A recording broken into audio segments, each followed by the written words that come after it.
I welcome Mary Melon to the show today, President and CEO of the Foundation of OKC Schools, Oklahoma school district that's up to debate, lots of controversy surrounding. The schools have recently been in national news. Some of you may have seen it on USA Today, as well as NBC, talking about teacher strikes, schools being shut down over wages. But for realtors that are representing their clients, oftentimes school ratings is a big discussion when we talk about where to buy the next home and where to move when coming to Oklahoma. Today, we're going to talk about some misconceptions and kind of shed some light on more of the picture of the school rating system and take in a full picture of what a school is, not just about the numbers. Mary, introduce yourself, tell the listeners a little bit about yourself, and help us understand this. Okay. Thanks so much, Landon. I really appreciate the opportunity to be here today. I've been the president and CEO of the Foundation for Oklahoma City Public Schools for 4 years now. I had a long career with the Journal Record where I had the opportunity to be the publisher there since 2001 and loved every minute of it and believed so much in media and believed so much in good communication to the public. But I was at a point in my life in my early 50s where I thought, I've got to go do something to really try to make an impact in Oklahoma in a different way. I needed a new purpose. And so this opportunity came about for me to join the Foundation for Oklahoma City Public Schools. And I thought, there's nothing more important. There truly is nothing more important than what we're doing to prepare our kids to be the future leaders of Oklahoma City and of Oklahoma. So this job has been absolutely amazing. We have a mission of promoting and supporting Oklahoma City Public Schools in some ways that they can't necessarily do on their own. Oklahoma City Public Schools is the state's largest school district. We have 45,000 students and about 87 school buildings. We're big. We're a big urban school district. And the ratings, you open the show talking about these grading systems, and there are a number of ways to look at those. It is important to measure. It is important to track outcomes. We believe in that.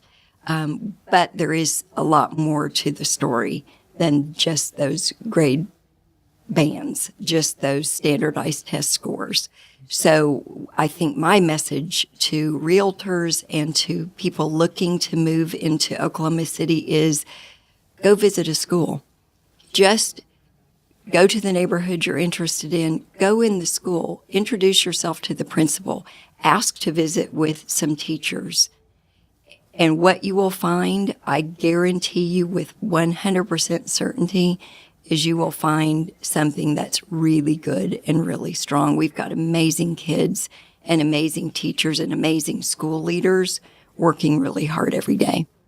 So to clear the misconception here, or just to understand this, when children are subjected to a standardized test, could you explain a little bit about what a standardized test is? What's the purpose of it?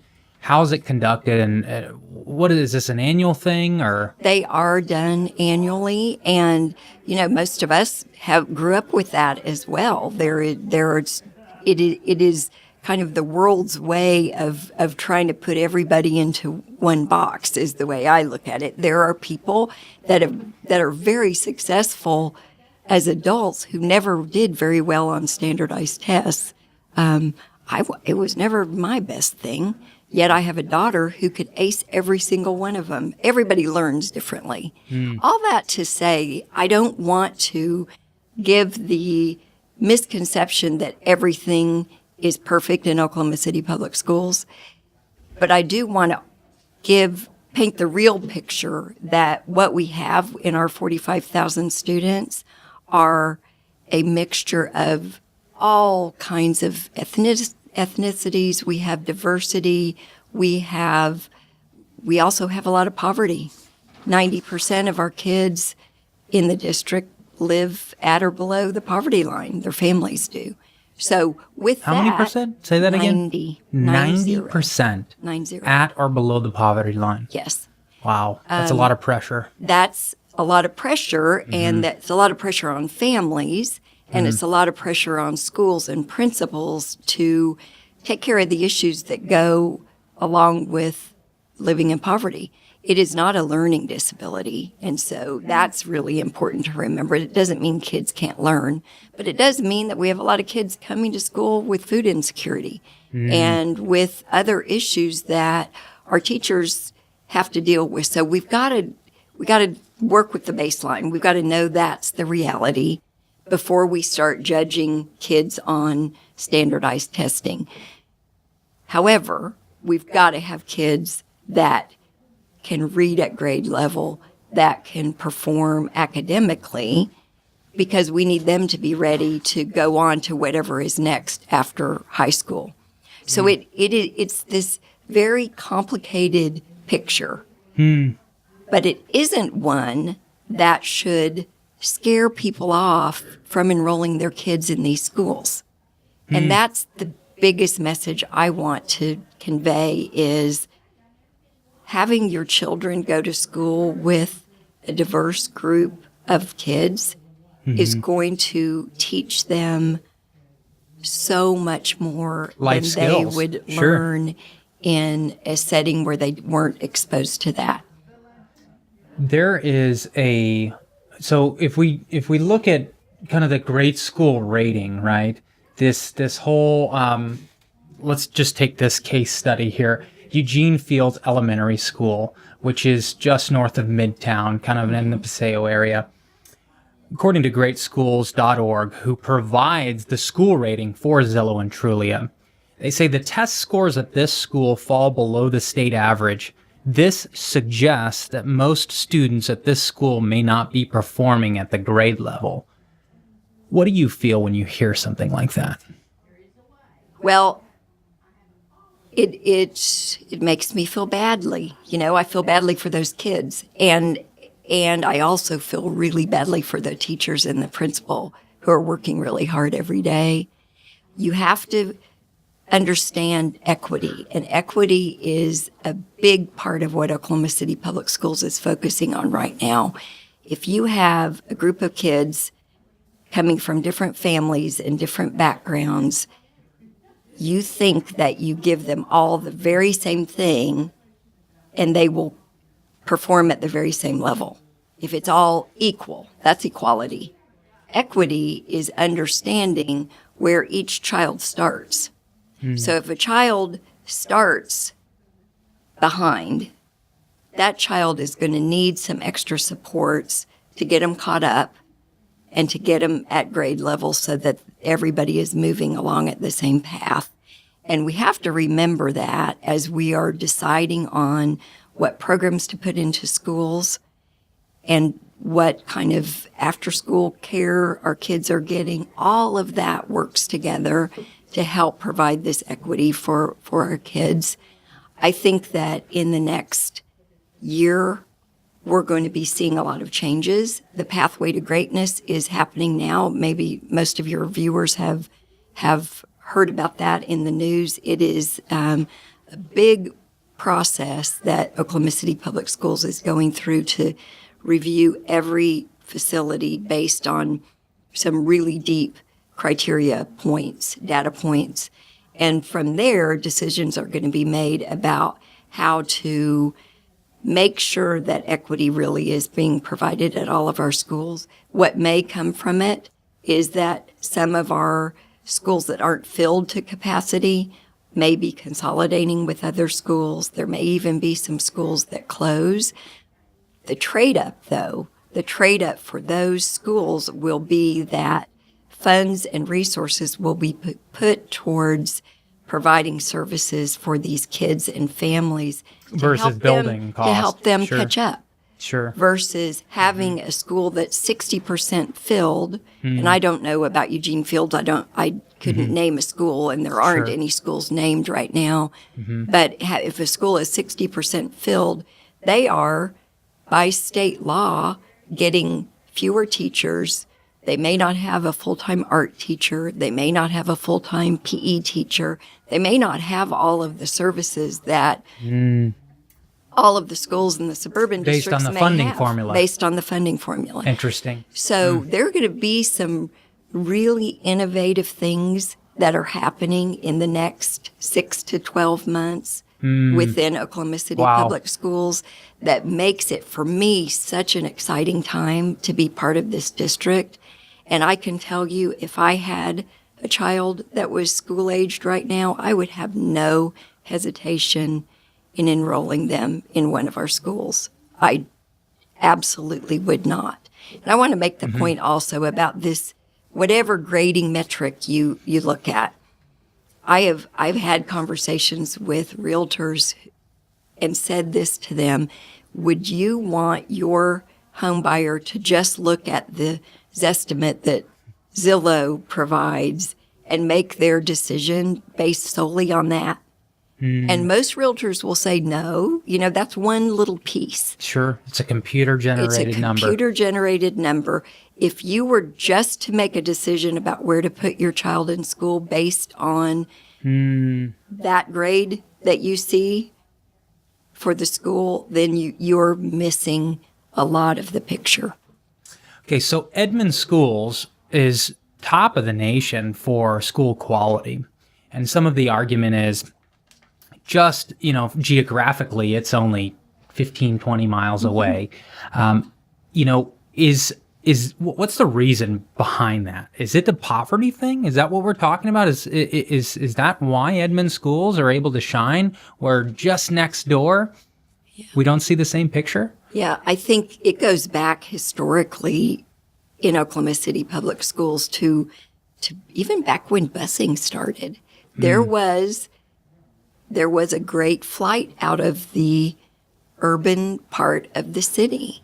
And that went on for a long period of time. And more of the affluent families moved out into the suburbs and into Edmond, bought homes. A lot of the funding formula is based on property values of their homes. And while a lot of the urban center of Oklahoma City was going down, those areas out north were going up. And so it really is so much about the money. Not all about the money, but it's good. Well, there's also the situation in which money can enable one spouse to stay home. Yes. And raise the child. Right. Up until, 5 or 6 years old school age. Whereas if you're both in poverty, you're both hustling 3-4 jobs. Exactly. Right. You don't have time to do those preschool tactics to get them ready for school. So they're already starting off 4 and 5 years behind. It goes back to that equity piece. Yep. You got to look at where they're starting. Yep. And I have nothing against Edmond. My daughter went to Putnam City schools, so I was a suburbanite. I have moved into the city now, and my gosh, there's some great things about living in the heart of the city. And there's so many young professionals are so interested in living in the heart of the city, and I think it's wonderful for our community that that's happening. They don't need to be afraid of the schools. They don't need to be worried that they're not going to do well for their kids. They just need to get involved with their schools as if they lived in Edmond. And, another criticism I hear often is, well, if only parents would be parents, these kids would be doing better. And to your point, so many of our families are working so hard and many and multiple jobs to keep things going in their family. They love their kids just like everyone loves their kids. Wow. Interesting facts bringing on here. We do have a listener question I want to get to. So this is Martha from Salt Lake City, Utah. She says, we're going to be moving here next summer. We'd like to understand, how is Oklahoma City approaching the new cyberbullying and bullying in the classrooms? Well, that is not a question where I have a lot of expertise, although I do know that the school district has student support services, an amazing team and staff that work on making sure that our kids feel safe. You may have heard about Embrace OKC. Embrace OKC is a group of volunteers, but led by some really amazing people, including the Director of Student Services for Oklahoma City Public Schools, Dr. Terry Bell, Debbie Hampton, who's the CEO of United Way for Central Oklahoma, and Terry White, who's the Commissioner for the State of Oklahoma Mental Health Agency. And they are really examining through data what's going on with our kids emotionally. And they've done a survey of our schools to find out, do our kids feel safe? Is there bullying? Do they feel depressed? Do they feel a sense of hope, or do they feel a sense of hopelessness? And the data is troubling because many of our kids are feeling badly. But I would venture to say, if you did that survey at any school district in anywhere in Oklahoma, including private schools, there would be very similar things going on. What Oklahoma City Public Schools is doing, though, is addressing it. And we're going to be looking for ways to provide all of the support that these kids need in whatever way they need it. You've been listening to Mary Melon, President and CEO of the Foundation for Oklahoma City Public Schools. If you're looking in Oklahoma City, Mary challenges you to take the opportunity to visit a local school. The numbers can be deceiving until you go and see these teachers, these principals, the actual facilities and experience, and ask the questions that you have. Some of you come from New York City. We've had a great migration from California, where those schools are very difficult to get with a principal. Whereas in Oklahoma City, we like to think of ourselves as a big little town. You can still contact that principal and they'll make time for you. That teacher will make time for you. And that's a big difference. So Mary challenges you to reach out to those schools. Thank you guys for listening. Mary, thank you for coming on the show today. Thanks, Landon. I appreciate it.